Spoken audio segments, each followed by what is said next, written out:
Hello बच्चों, कैसे हो आप लोग। आई होप आप सभी बहुत अच्छे होंगे। आज का हमारा 10th चैप्टर है आर यूनिवर्स। इसमें हम क्या पढ़ेंगे? इसमें हम पढ़ेंगे the solar system, planets, movements of the earth, change of seasons, satellites. जो हमारी अर्थ है, जो हमारे बाकी के प्लैनेट्स हैं, वो कहाँ पर सिचुएटेड है या फिर वो कैसे मूव कर रहे हैं, कैसे दिन रात बन रहे हैं, कैसे सीजन्स बन रहे हैं, ये सारी चीजें आज हम इस चैप्टर के अंदर डिटेल से पढ़ेंगे। तो चलिए शुरू करते हैं। द सोलर सिस्टम, सबसे फर्स्ट टॉपिक है हमारा solar system. The solar system is like a very big family. जो सोलर सिस्टम है ये एक बहुत बड़ी फैमिली है, इसमें बहुत सारे प्लैनेट्स हैं। It consist of the sun at the centre, planets and their satellites, asteroids, meteoroids and comets, all of which move around the sun. अब हमारे पास जो हमारा सोलर सिस्टम है उसके अंदर क्या क्या है? हमारे पास प्लैनेट्स है, सैटेलाइट्स है, एस्टेरॉइड्स है, मेटेरॉइड्स है, कॉमेट्स है, और ये सब क्या कर रहे हैं? सन के चारों तरफ चक्कर लगा रहे हैं। अब सबसे फर्स्ट है हमारा द सन। सन क्या है अब देखते हैं। The sun is a huge ball of fire that gives us heat and light. सन क्या है? एक जो फायर है या आग है उसका बहुत बड़ा गोला है जो हमें क्या देता है? हीट और लाइट देता है। The sun is the largest member of the solar system. सन क्या है? सोलर सिस्टम का एक लार्जेस्ट मेंबर है। It has a diameter around 110 times bigger than the Earth's and is located around 150 million kilometres away. ये क्या है? इसकी जो डायमीटर है वो कितनी है? 110 मतलब 110 times bigger than the earth. जो हमारी अर्थ है उससे 110 गुना बड़ा कौन है? सन है। Is located around 150 million kilometres away. और ये हमसे कितना दूर है? ये हमसे 150 किलोमीटर दूर सिचुएटेड है। यहाँ पे आपको सन की पिक्चर दिखाई गई है। तो सन हमारा कुछ इस टाइप से दिखता है जो आपको रोज दिन में दिखाई देता होगा। नेक्स्ट है प्लैनेट्स। अब प्लैनेट्स क्या होते हैं, इनके कौन कौन से नेम्स है वो हम देखेंगे। Planets are heavenly bodies moving around the sun. Planets क्या है? ऐसी हेवनली बॉडीज हैं जो कि सन के अराउंड मूव करती है। They do not have light of their own. इनकी क्या होता है? खुद की लाइट नहीं होती है। Sunlight reflects on them. जो हमारी सनलाइट है वो इनके ऊपर रिफ्लेक्ट करती है, उसकी वजह से ही ये शाइन करते हैं। All planets are spherical in shape. जितने भी प्लैनेट्स होते हैं हमारे वो कैसी शेप में होते हैं? स्फेरिकल होते हैं, मतलब गोलाकार होते हैं। Each planet has a fixed path of its own as it goes round the sun. अब जितने भी हमारे प्लैनेट्स हैं उनका सभी का एक पर्टिकुलर पाथ है, मतलब वो उसी रास्ते पे चलेंगे। जैसे मान लो ये हमारा सन है, इसके आसपास इनके कुछ अपनी ऑर्बिट्स है और ये इसी के अकॉर्डिंग मूव करते हैं। जैसे मान लो अगर यहाँ जुपिटर है तो ये इसी पाथ पे चलेगा, ये इधर उधर कहीं पर भी नहीं जाएगा। ऐसे ही मान लो यहाँ पर अर्थ है तो अर्थ भी इसी पाथ पर चलेगी, ये किसी दूसरी जगह पर नहीं जाएंगे। The earth's orbit around the sun is elliptical.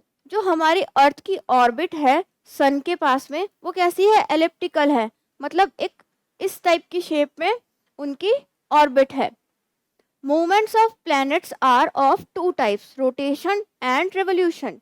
अब हमारे जो प्लैनेट्स हैं इनके जो मूवमेंट्स है वो टू टाइप्स की होती है। कैसी? एक तो रोटेशन होता है और एक रेवोल्यूशन होता है। मान लो ये प्लैनेट है तो जैसे मान लो ये अर्थ है तो ये अपनी जगह पर भी घूमेगी और ये घूमती घूमती इस टाइप से एलिप्टिकल भी मूव करेगी। There are 8 planets in the solar system. अब हमारा जो सोलर सिस्टम है उसके अंदर हमारे पास 8 प्लैनेट्स है। पहले ये 9 हुआ करते थे पर अभी इन्होंने एक को कम कर दिया है। The 8 planets move around the sun in their fixed position called orbits. अब हमारे जो जितने भी प्लैनेट्स हैं 8 प्लैनेट्स हैं, ये एक फिक्स पाथ पर चक्कर लगाएंगे जिसे हम क्या बोलते हैं? ऑर्बिट कहते हैं। आपको ये डायग्राम दिया गया है, यहाँ पर आपको सारे जो सोलर सिस्टम में हमारे प्लैनेट्स हैं उनकी पिक्चर दिखाई गई है। देखिए यहाँ पर है ये सन। सन से जो फर्स्ट प्लैनेट है वो है हमारा मर्क्यूरी, उसके बाद आता है वीनस, उसके बाद है अर्थ। तो अर्थ कैसा प्लैनेट हो गया, सन से हमारा थर्ड प्लैनेट है। नेक्स्ट है मार्स, फिर है जुपिटर, फिर है सैटर्न, फिर है यूरेनस, और यह है लास्ट में हमारा नेपच्यून। अब देखो जो हमारा सबसे बिगेस्ट प्लैनेट है वो हमको यहीं पे देखने से पता लग रहा है, वो कौन सा है, जुपिटर है। और जो ऐसा कौन सा प्लैनेट है जिसके चारों तरफ एक रिंग है, वो है सैटर्न। अब इन जितने भी प्लैनेट्स को हमने अभी देखा उनके बारे में हम डिटेल से बात करेंगे। अब हमारा फर्स्ट प्लैनेट है Mercury. It is the closest planet to the sun. ये क्या है, सन के सबसे ज्यादा पास में है। It features a barren crater covered surface which looks similar to the moon.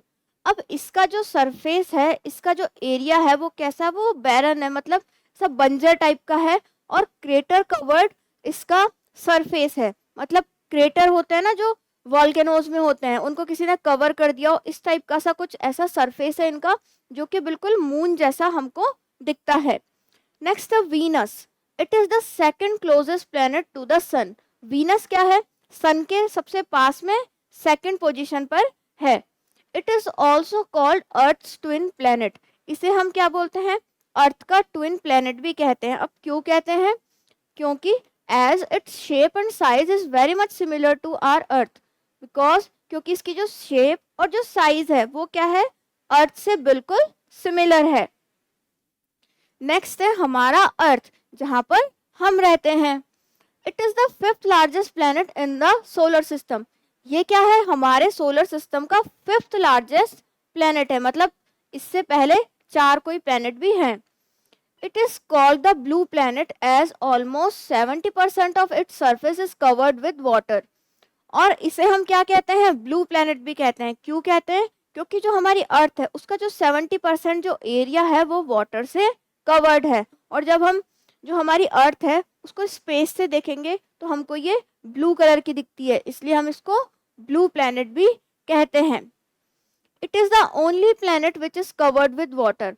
और ये जो हमारे 8 प्लैनेट्स हैं उनमें से ओनली 1 प्लैनेट है जिसके ऊपर वाटर अवेलेबल है।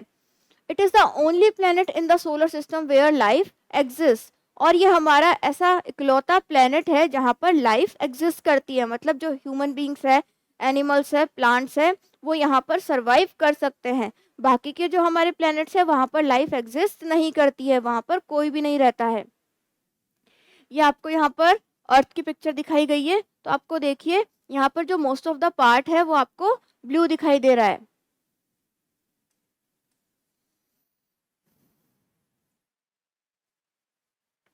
नेक्स्ट है हमारा मार्स। मार्स कौन सा प्लेनेट है देखते हैं। Mars is also called red planet. अब मार्स को रेड प्लेनेट भी कहा जाता है। It features a dusty rocky surface, relatively calm condition and a thin atmosphere. यहाँ का जो एटमॉस्फेयर है वो कैसा है, बहुत ही शांत है। और यहाँ पे डस्टी रॉकी सरफेस है, मतलब जो चट्टाने होती है वो यहाँ पर है। और the dusty rust particles get whipped into dust rooms into the atmosphere surrounding the planet। अब यहाँ पे जो डस्टी पार्टिकल्स है वो जब डस्ट स्टॉर्म्स आते हैं तो वो है ना उड़ते रहते हैं, और इसकी वजह से क्या होता है, therefore Mars seem to have a reddish pinky sky। इसका जो स्काई है वो हमको रेडिश पिंकी दिखाई देता है, और इसीलिए इसको हम रेड प्लेनेट भी कहते हैं, क्योंकि यहाँ पे डस्ट स्टॉर्म के कारण इसके जो डस्ट पार्टिकल्स है वो मूव करते रहते हैं, जिसकी वजह से इसका जो स्काई है वो रेडिश पिंकी हो जाता है, और ये हमको दूर से रेड कलर का दिखता है, इसलिए हम इसको रेड प्लेनेट भी कहते हैं। Mercury, Venus, Earth and Mars are called the inner planets. अब जो हमारा मर्क्यूरी है, वीनस है, अर्थ है और मार्स है, इन्हें हम इनर प्लैनेट्स भी कहते हैं।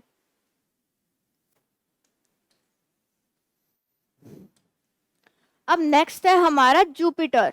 जुपिटर हमारा क्या है, लार्जेस्ट प्लेनेट है सोलर सिस्टम का। It is the largest planet in the solar system. ये हमारे सोलर सिस्टम का सबसे बड़ा प्लेनेट है। It features the famous red spot. इस पे क्या है, एक बहुत बड़ा फेमस रेड स्पॉट है जो कि हमको देखने पर विजिबल हो जाता है। Jupiter spins very fast. अब जो जुपिटर है वो बहुत फास्टली स्पिन करता है, बहुत तेज घूमता है। Pulling the cloud surrounding it to form a striped pattern, जिसकी वजह से क्या होता है, इसमें जो क्लाउड्स है वो एक स्ट्रिप्ड पैटर्न बनाते हैं जो आपको पिक्चर में इजीली विजिबल हो जाएगा। अब नेक्स्ट है हमारा Saturn. It is the second largest planet in the solar system. जो हमारा सैटर्न है वो हमारे सोलर सिस्टम का सेकंड लार्जेस्ट प्लेनेट है। It also known as the planet with rings because it appears to have several rings around its middle. अब अगर हम इसको देखेंगे तो हमें दिखेगा कि इसके चारों तरफ एक रिंग है, और ये हमको इसलिए दिखता है क्योंकि to have several rings around its middle, क्योंकि इसके मिडल में बहुत सारी रिंग्स होती है, जिसकी वजह से हमको ऐसा दिखता है कि जो सैटर्न है इसके अंदर एक रिंग है। नेक्स्ट है Uranus. It is the third largest planet in the solar system. Uranus क्या है, हमारे सोलर सिस्टम का थर्ड लार्जेस्ट प्लेनेट है।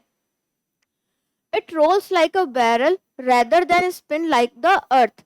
ये क्या करता है, अर्थ की जैसे स्पिन नहीं करता, बल्कि ये एक बैरल की तरह मूव करता है या रोल करता है। It was the first planet discovered by telescope. ये क्या है, टेलीस्कोप के द्वारा डिस्कवर किया गया पहला प्लैनेट है। मतलब जो हमारा सोलर सिस्टम था उसके अंदर हमको सबसे पहले जानने के लिए कौन सा प्लैनेट मिला था, तो वो है यूरेनस। नेक्स्ट है नेपच्यून, जो कि हमारा लास्ट प्लैनेट है सोलर सिस्टम का। It is the 8th planet from the sun. ये हमारे सन से 8th प्लैनेट है, मतलब सन से बहुत दूर है ये। It is nearly 4 times the size of the earth. ये अर्थ के जो साइज है उसका 4 गुना बड़ा है। It features strong winds and violent weather. यहाँ पे क्या होती है, बहुत स्ट्रॉन्ग विंड्स चलती है और यहाँ का जो वेदर होता है वो वायलेंट होता है, मतलब अच्छा नहीं होता है। Jupiter, Saturn, Uranus and Neptune are called outer planets. अब हमारे जो जुपिटर, सैटर्न और यूरेनस और नेपच्यून है, इन्हें हम आउटर प्लैनेट्स कहते हैं। Till July 2006 it was accepted that the sun has a family of 9 planets. अब जुलाई 2006 तक हम ये मानते थे कि हमारा जो सोलर सिस्टम है उसके अंदर हमारे पास 9 प्लैनेट्स है, but the international astronomical union redefined a planet system left with only 8 planets. Pluto, which was earlier a planet, is now called a dwarf planet.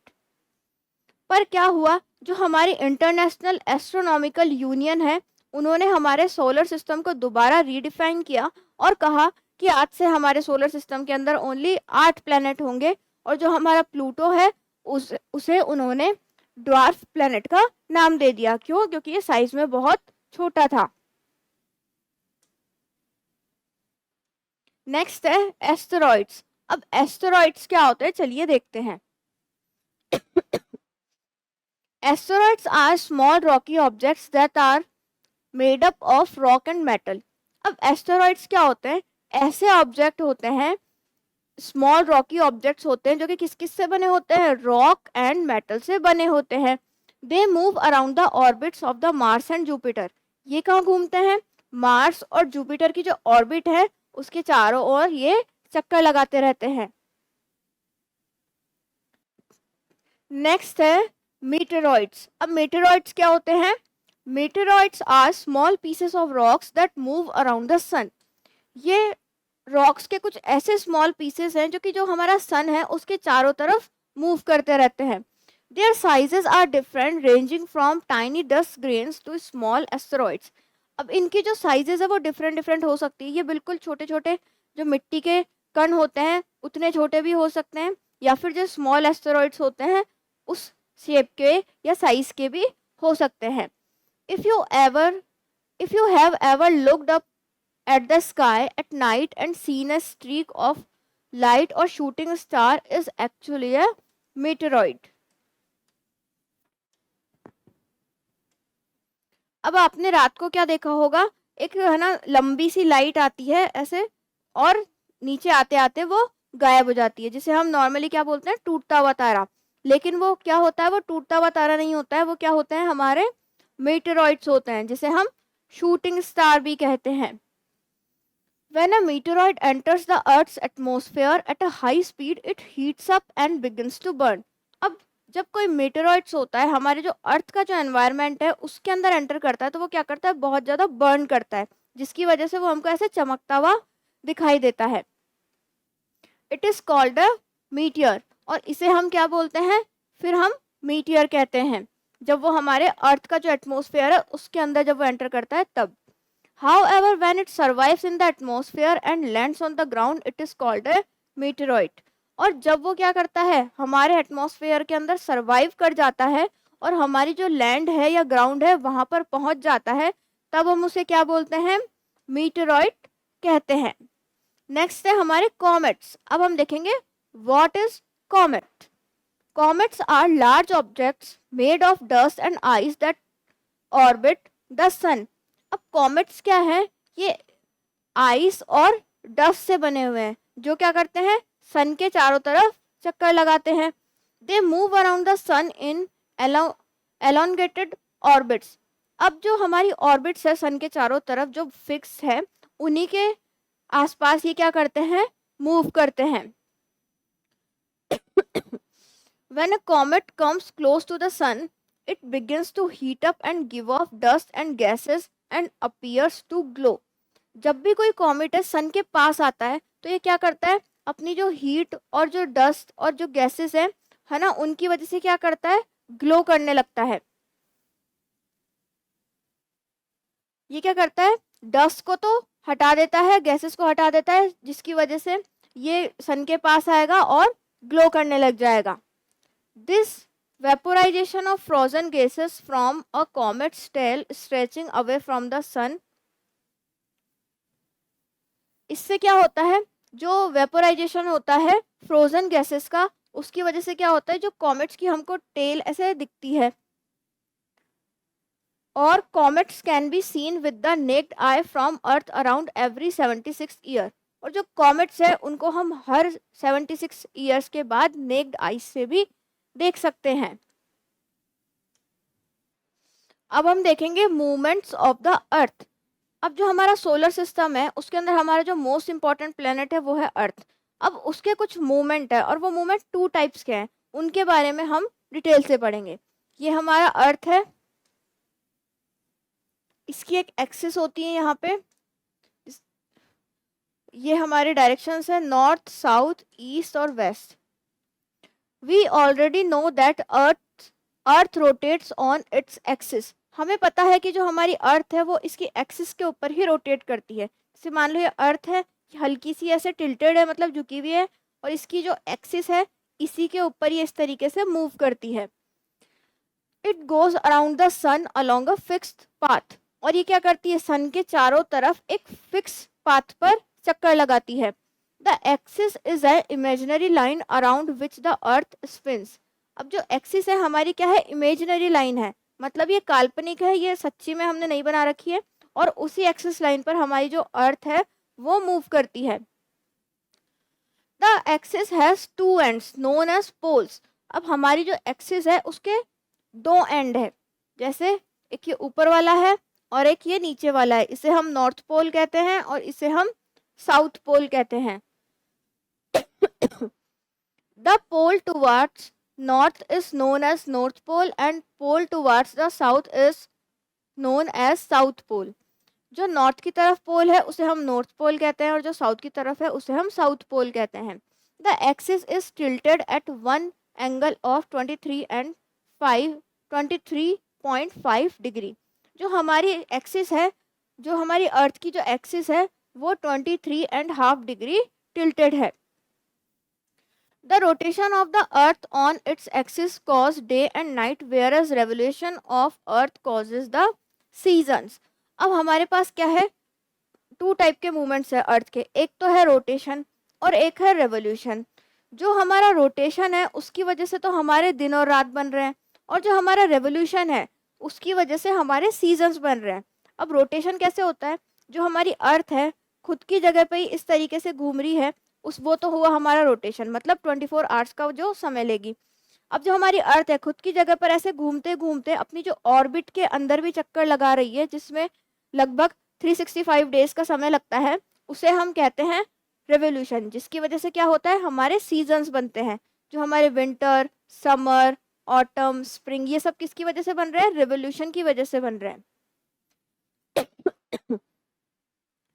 The earth revolves around the sun from west to east and it takes about 365 days to complete one revolution. अब हमारी जो अर्थ है वो waste से east की तरफ move करती है और एक पूरा चक्कर काटने में ये 365 डेज का टाइम लगाती है, जिसे हम क्या बोलते हैं, रेवोल्यूशन कहते हैं। This time is taken to be 1 year, और इसे हम पीरियड ऑफ 1 ईयर भी कह सकते हैं। नेक्स्ट है चेंज ऑफ सीजन्स। अब हम देखेंगे कि जो हमारी अर्थ है ये जो रेवोल्यूशन कर रही है उसकी वजह से सीजन में कैसे चेंजेस आ रहे हैं, चलिए देखते हैं।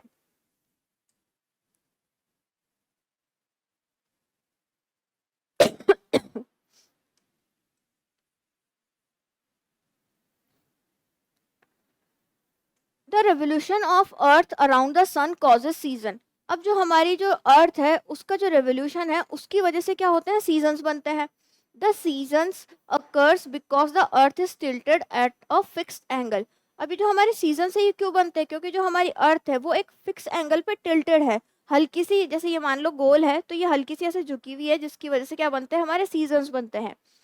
Thus, for half of the year, the northern part of the earth faces the sun, or for the other half of the year, the southern part faces the sun. अब क्या होता है, जो हमारे जो साल होता है उसका जो हाफ पार्ट है, मतलब 6 महीने का जो समय है, उसमें जो अर्थ होती है ये क्या करती है, सन की तरफ फेस करती है, जबकि जो अदर हाफ है उसके अंदर सदर्न पार्ट है, उसमें भी जो सन की तरफ फेस करती है। जैसे मान लो ये सन है और ये जो अर्थ है ये ऐसे इसके चारों तरफ घूमेगी, तो इसका जो नॉर्दर्न पार्ट है और जो साउदर्न पार्ट है ये इस तरीके से फेस कर जाएंगे रेवोल्यूशन जब ये करेंगे।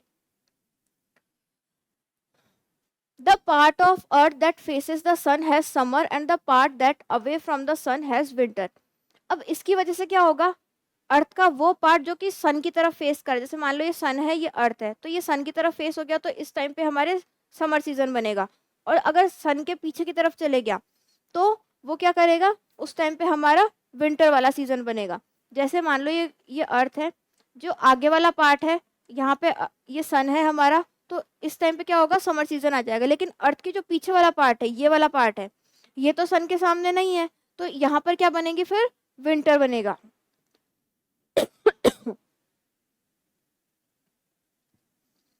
नेक्स्ट है let us take an example of India and Australia. अब हम क्या करेंगे, एक एग्जांपल से समझेंगे इंडिया और ऑस्ट्रेलिया के। India is in the northern part whereas Australia is in the southern part. जो हमारे इंडिया है वो हमारे नॉर्थ में है, जबकि जो ऑस्ट्रेलिया है वो साउथ में है।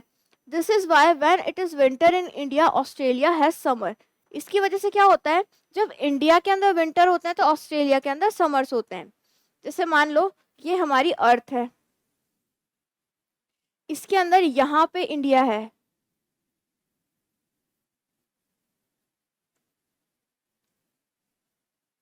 और यहाँ पे हमारा ऑस्ट्रेलिया है, और मान लो यहाँ पर हमारा सन है, और अर्थ क्या है, हल्की सी टिल्टेड है यहाँ से। तो जब ये रेवोल्यूशन करती है तो जो इंडिया वाला पार्ट है वो ऊपर की तरफ आ जाता है, तो इसकी वजह से क्या होता है, जब ये सन से थोड़ा दूर चल जाता है तो यहाँ पर क्या हो जाते हैं, विंटर्स हो जाते हैं। लेकिन ये जो ऑस्ट्रेलिया वाला पार्ट है ये सन से थोड़ा सा क्लोज में आ जाता है, तो यहाँ पर क्या हो जाता है,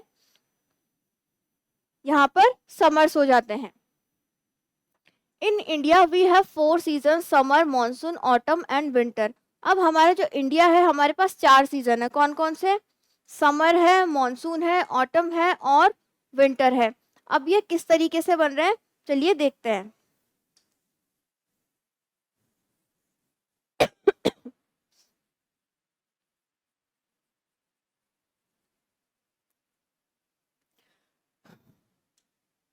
अब ये हमारा सन है जो कि मिड में है, ठीक है। अब ये जो अर्थ है ये क्या करेगी, ये सन के चारों तरफ घूमेगी। अब देखो ये सन है, यहाँ से जो अर्थ की दूरी है वो दूर है, यहाँ से भी अर्थ की दूरी जो है दूर है, पर यहाँ से जो अर्थ की डिस्टेंस है वो पास है, और यहाँ से भी अर्थ की जो डिस्टेंस है वो पास है। तो जब भी जो अर्थ की डिस्टेंस है समर से दूर है, मतलब इस टाइप जा रही है, तो हमारे पास क्या होगा, विंटर सीजन आ जाएगा। क्यों? क्योंकि हम सन से दूर चले गए हैं, तो जितना दूर जाएंगे उतनी गर्मी कम पड़ेगी, और जितना पास आएंगे हम उतनी ही गर्मी ज़्यादा पड़ेगी। तो हमारे पास क्या होता है, जैसे हमारा जो दिसंबर से लेकर जनवरी फरवरी तक का जो मौसम होता है उसमें हमारे विंटर्स होते हैं। तो मतलब ये वाला जो एरिया है यहाँ पर अभी क्या चल रहा है, विंटर्स चल रहे हैं। फिर उसके बाद क्या होगा, हम वापस यहाँ पे आएंगे, तो धीरे धीरे विंटर्स के बाद वापस गर्मी पड़ती जाएगी, और यहाँ से गर्मी पड़ते पड़ते पड़ते फिर हम पूरे कंप्लीट यहाँ तक आ जाएंगे। तो हमारे इस टाइप से क्या होगा, सीजन्स चलते जाएंगे। तो हमारे स्प्रिंग भी आएगा, फिर ऑटम भी आएगा, और समर्स भी आएंगे। यहाँ पे विंटर हो गया, यहाँ से हम जाएंगे जो हमारे जनवरी फरवरी और मार्च। अब यहाँ से मार्च अप्रैल मई जून जुलाई अगस्त सितंबर अक्टूबर, अब नवंबर। अब जैसे ही अक्टूबर नवंबर वाला मौसम आएगा वापस विंटर्स आना स्टार्ट हो जाएंगी। फिर वापस ये सन के पास, या मतलब जो गर्मी पड़ेगी वो सन के पास पड़ेगी, और फिर धीरे धीरे धीरे धीरे धीरे जब डिस्टेंस दूर होती जाएगी तो वापस विंटर्स आती जाएंगी, और समर, फिर ऐसे करके करते करते ये सीजन्स बनते जाएंगे। The earth's revolution causes changes in the season.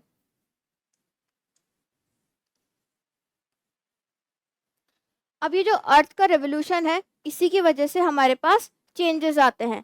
अगर मैं यहाँ पे दूसरा डायग्राम बनाऊं, यहाँ पे मान लो ये सन है और ये इसकी ऑर्बिट है, यहाँ पर ये अर्थ है। जब भी ये सन के पास रहेगी तो समर्स होंगे, और जैसे जैसे ये दूर जाती जाएगी तो यहाँ पे विंटर बन जाएगा। फिर ये पास आएगी, फिर गर्मी बढ़ने लग जाएगी, फिर ये दूर जाएगी, फिर वापस सर्दियाँ बढ़ने लग जाएगी। तो इसी तरीके से हमारा जो रेवोल्यूशन है उसका जो क्रम है वो चलता रहता है। अब नेक्स्ट है satellite. An object that revolves around a planet in an orbit is called a satellite. अब सैटेलाइट क्या होती है, एक ऐसा प्लैनेट है जिस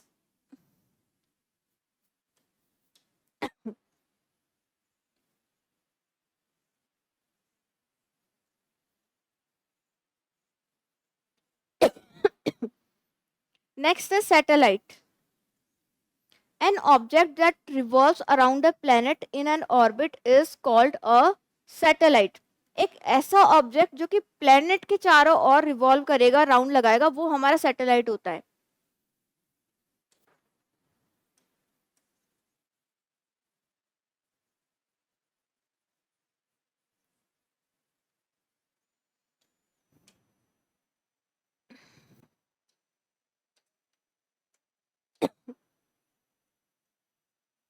जैसे मान लो ये हमारी अर्थ है। अब अर्थ के चारों तरफ अगर कोई चक्कर लगा रहा है, इसके चारों तरफ, जो कि कौन है, मून है, तो वो क्या है, हमारी सैटेलाइट होती है। जो हमारे प्लैनेट्स होते हैं वो सन के चारों तरफ चक्कर लगाते हैं, और जो हमारे सैटेलाइट्स होते हैं वो प्लैनेट्स के चारों तरफ चक्कर लगाते हैं। Satellites are of two types, natural satellite and artificial satellite. अब सैटेलाइट के भी हमारे पास टू टाइप्स है। कौन कौन से, नेचुरल और आर्टिफिशियल। नेचुरल में ऐसी सैटेलाइट्स आती है जो कि वहाँ पे ऑलरेडी अवेलेबल है, और जो आर्टिफिशियल होती है वो मैन मेड होती है, जो कि हमारे द्वारा यहाँ से स्पेस में भेजी जाती है।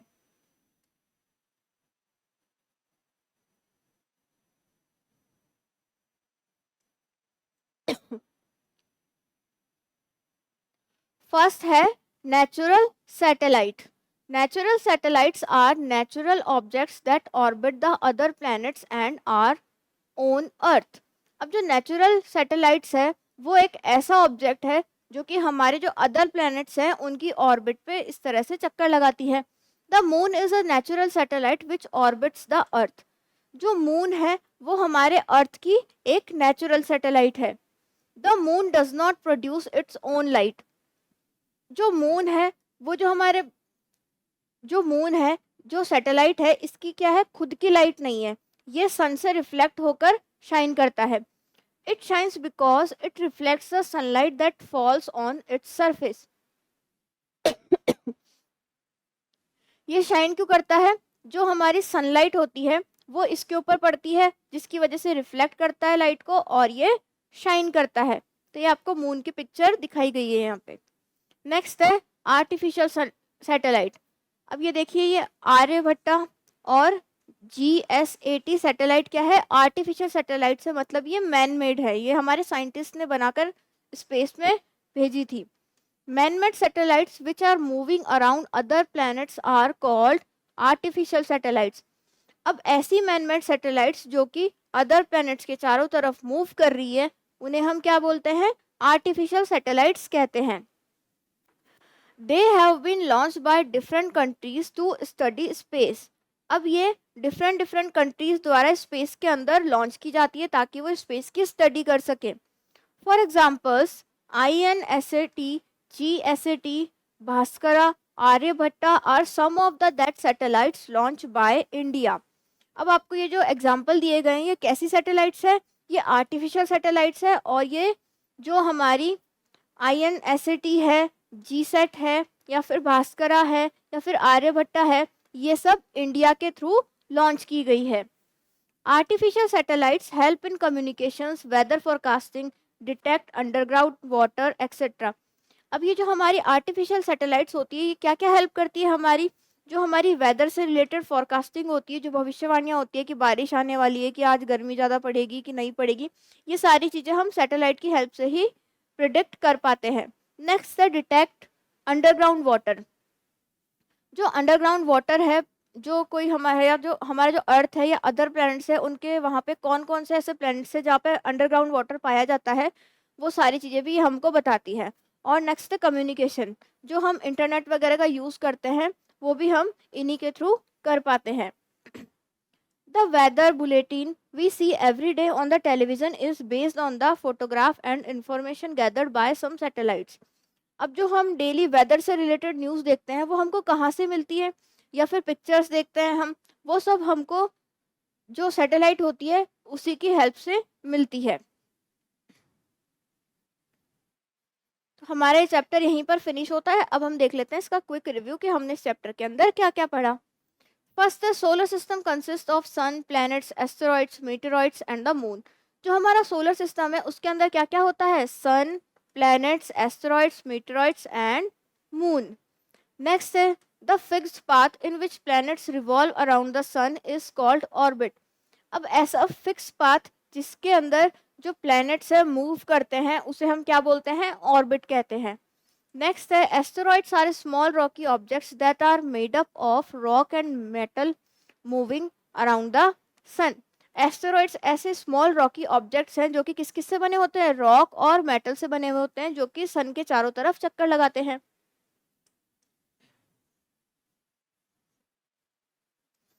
नेक्स्ट है comets are large objects made up of dust and ice that orbit around the sun. Comets ऐसे लार्ज ऑब्जेक्ट्स है जो कि डस्ट और आइस से बने होते हैं, ये भी सन के चारों तरफ चक्कर लगाते हैं। The pole towards north is called north pole and the pole towards north is called north pole and the pole towards south is called south pole. अब जो हमारी अर्थ है उसका जो ऊपर वाला पार्ट है उसे हम नॉर्थ पोल कहते हैं, और नीचे वाला पार्ट है उसे हम साउथ पोल कहते हैं। The rotation causes day and night and the revolution causes seasons. जो हमारा रोटेशन है उससे डे एंड नाइट बनते हैं, और जो हमारा रिवोल्यूशन है उससे सीजन्स बनते हैं। नेक्स्ट है axis is an imaginary line running through the centre of the earth from the north pole to the south pole at an angle of 23.5 degree. जो हमारी अर्थ है उस पर जो हमने एक्सिस बना रखी है वो एक इमेजिनरी लाइन है जो कि नॉर्थ पोल से साउथ पोल तक जाती है, कितने डिग्री पे, 23.5 डिग्री पे।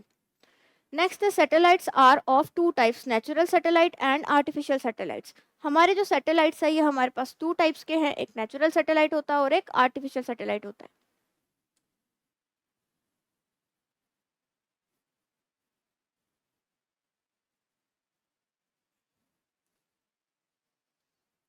नेक्स्ट है हमारे tick the correct option.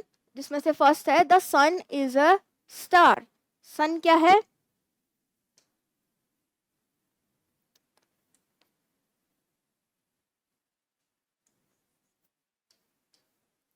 First है the sun is a star. Sun क्या है? हमारा एक स्टार है। नेक्स्ट है dash is the largest planet in the solar system. तो इसमें आ जाएगा जुपिटर। जुपिटर क्या है?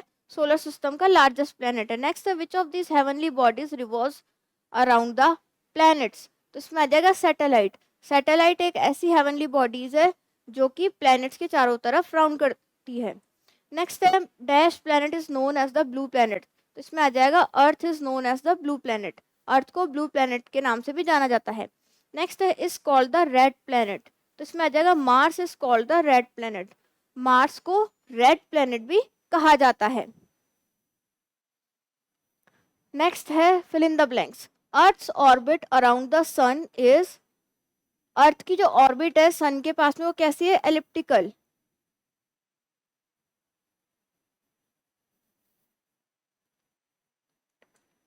नेक्स्ट है dash is the largest member of the solar system. Solar system का लार्जेस्ट मेंबर कौन है? Jupiter.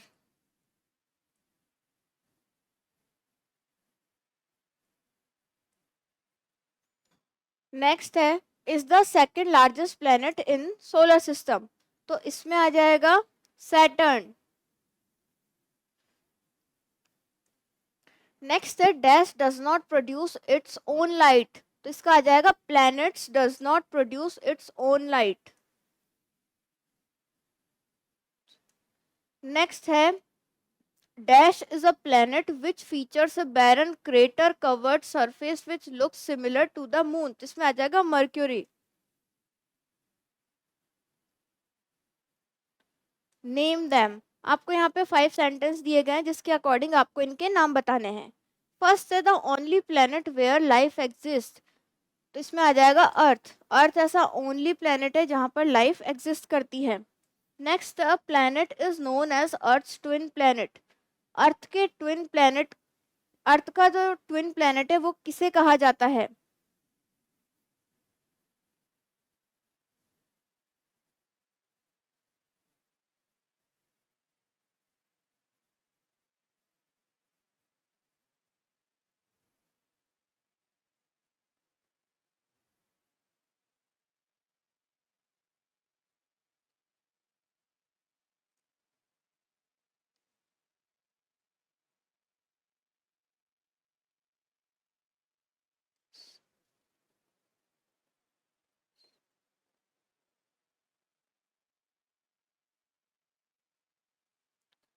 Next planet is known as earth twin planet. तो अर्थ का ट्विन प्लेनेट वीनस को कहा जाता है।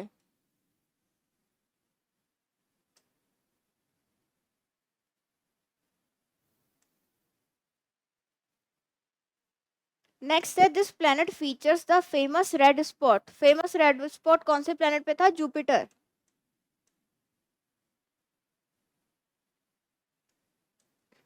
नेक्स्ट है this is also known as dwarf planet. Dwarf planet Pluto को कहा जाता है।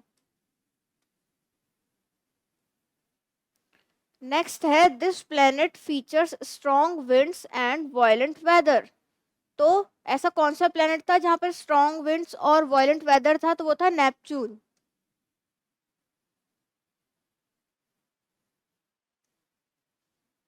तो हमारा ये चैप्टर यहीं पर फिनिश होता है।